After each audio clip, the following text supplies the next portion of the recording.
क्या आप बता सकते हैं ये लोग क्या बातें कर रहे हैं?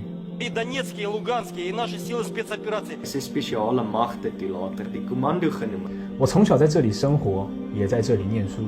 На ваш вопрос сразу скажу, никто кроме них. Sanbonani igama lami uhalala sibongo ngorash. يعني أولا هناك خلافات على أكثر من ملف. नहीं बता सकते क्योंकि ये सारी वो ज़बानें हैं जो हमें नहीं आती। तो अज्यूम करें कि इनमें से किसी ज़बान में आपके बच्चे को एक बुक पढ़ाई जा रही हो और उसे कहा जाए कि 100 पेजेस की वो पूरी किताब याद कर ले। वो रट्टा लगाकर पूरी किताब याद करने में कामयाब तो हो जाएगा, लेकिन कभी इस काबिल नहीं बन पाएगा कि उस किताब की बेस पर माशरे में कोई बदलाव ला सके, क्योंकि उसे पता ही नहीं होगा कि उसने जो अल्फाज रटे हैं उनका असली मतलब क्या था। यानी वो कुएं का मेंढक जिसे कभी पता ही ना चला कि कुएं के बाहर भी कुछ था। स्कूल्स में बच्चों को केजी से ही इंग्लिश ग्रामर और वर्ड्स मीनिंग सिखाई जाती हैं ताकि आगे जाकर वो केमिस्ट्री या फिजिक्स की बुक पढ़ सकें। लेकिन अफसोस, कुरान पढ़ने से पहले अरबी ज़बान और ग्रामर नहीं सिखाई जाती। दुनिया में सबसे ज़्यादा पाकिस्तान में हर साल 78,000 बच्चे हाफिज़ कुरान बनते हैं, लेकिन इसके बावजूद भी क्यों हम आज एक फेल्ड इस्लामी नेशन है। जिस मुल्क में इस कदर कुरान पढ़ा जाता हो उसकी ये हालत कैसे हो गई? तो इसका सिंपल सा जवाब है कि यहाँ सिर्फ कुरान पढ़ा जाता है, समझा नहीं जाता। क्योंकि अगर हमने कुरान को सही तरह पढ़ लिया होता जैसा उसका हक था, तो आज हम फिरकों, ज़बानों और सियासी पार्टियों में न बटे हुए होते। क्योंकि कुरान का बुनियादी काम ही है इंसान के दिमाग को खोल देना, उसे कुएं के बाहर की ज़िंदगी का तसव्वुर देना, उसे एहसास दिलाना कि अगर ज़िंदगी का मतलब सिर्फ खुद की ज़ात और जन्नत के ख्वाबों में गुम होकर रहना था तो आसपास दूसरे इंसान पैदा ही क्यों किए जाते? आपको क्या लगता है अगर हमारे टॉप पॉलिटिशियंस और आर्मी के जर्नलों ने कुरान को सही तरह पढ़ लिया होता तो वो इस तरह दूसरों का हक मारकर अपने असासे बनाने में ज़िंदगी बर्बाद करते? कुरान का सबसे बड़ा मौजज़ा ही ये है कि ये हर इंसानी दिमाग के कंपैटिबल है, चाहे उसे 10 साल का बच्चा पढ़े या 70 साल का बूढ़ा, कोई मुस्लिम पढ़े या नॉन मुस्लिम, डॉक्टर पढ़े या डाकू, साइंटिस्ट पढ़े या हलवाई, इसमें सबके लिए उसकी अकल के मुताबिक खैर है।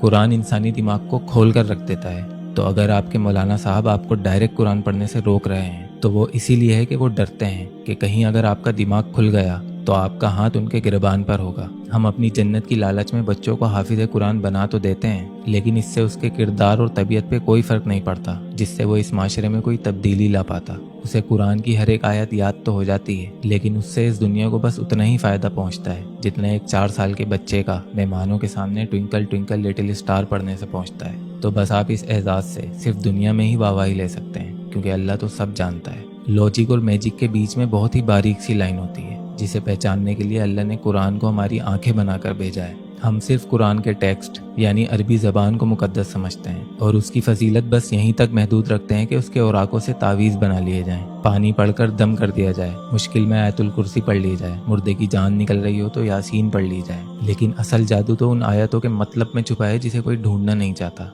तो जिस किताब की बेस पर हमारे पूरे दीन की बुनियाद टिकी है आपको उसका ही इल्म नहीं, तो आप फिर किसी भी अल्लामा मौलाना के पीछे बैठकर कहानियां सुनकर वाहवाही करते रहें, अपने फ़िरक़ों के बचाव में एक दूसरे को माँ बहन की गंदी गंदी गालियां देते रहें, या अपनी इमेजिनेशन में खुद को जन्नती और बाकियों को दोज़खी समझते रहें। इससे ना इस माशरे को कोई फ़र्क पड़ता है और ना ही अल्लाह को। इससे ना तो इस दुनिया में आने वाले बिजली के बिल पे कोई फ़र्क पड़ता है और ना ही आपकी कब्र में लिए जाने वाले हिसाब पर। अगर आपको बात का मतलब ही नहीं पता तो कोई अरबी आपको गालियां ही क्यों ना दे रहा हो, आप उसे भी दुआएं समझकर आमीन आमीन करते रहेंगे। अरबी ज़बान कुरान के उतरने से पहले से मौजूद है। जादू सिर्फ ज़बान में होता तो कुफ़ारे मक्का भी तो अरबी बोलते थे, फिर क्यों जुल्म किए उन्होंने मेरे नबी पर। इस ज़बान की वैल्यू इसीलिए बढ़ी क्योंकि इसमें कुरान उतरा और ये मेरे नबी सल्लल्लाहु अलैहि वसल्लम की ज़बान थी। आपको क्या लगता है अगर कुरान किसी और ज़बान में उतरता तो सहाबा बिना उस ज़बान को सीखे इस दुनिया में इनकलाब ला पाते?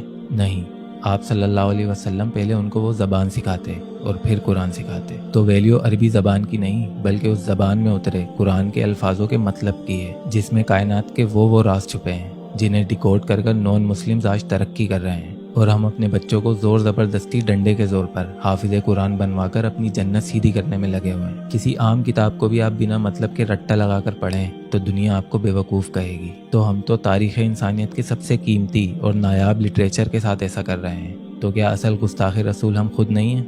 78,000 के बजाय अगर हमने 10 बच्चे भी ऐसे बना दिए होते जिन्होंने कुरान को अपने कल्ब में उतारा होता तो कुरान की ये ताकत है कि वो 10 लोग ही काफ़ी होते इस पूरे मुल्क में इनकलाब लाने के लिए। तो पूरा कुरान बिना समझे रट्टा लगाने से बेहतर है कि आप कोई एक सूरत लें वो किस वक्त नाजिल हुई, उस वक्त सरकमस्टांसिस क्या थे। ये सब चीज़ें दिमाग में रखकर जब आप तर्जुमे के साथ पढ़ना शुरू करेंगे तो आप बाकायदा महसूस करेंगे कि आपका दिमाग खुलना शुरू हो चुका है, और फिर आप बाकी का कुरान अपने शौक और तजस्सुस से बिना किसी जोर ज़बरदस्ती खुद ख़त्म करेंगे। कोई नॉन मुस्लिम भी ये वीडियो देख रहा हो तो मैं उसे भी चैलेंज करता हूँ कि वो कुरान की कोई एक सूरत यानी चैप्टर पढ़ के दिखा दे। मैं दावे से कहता हूँ कि चोरी छुपे ही सही वो पूरी किताब ख़त्म ज़रूर करेगा, और किताब ख़त्म करने के बाद उसके दिमाग पर लगी वो रिस्ट्रिक्शंस हटा दी जाएंगी जिससे आगे सोचने पर आज से पहले उसका कोई कंट्रोल नहीं था, और फिर उसकी बेमतलब ज़िंदगी को एक रास्ता मिल जाएगा जिसे हम अरबी में सिराते मुस्तकीम कहते हैं।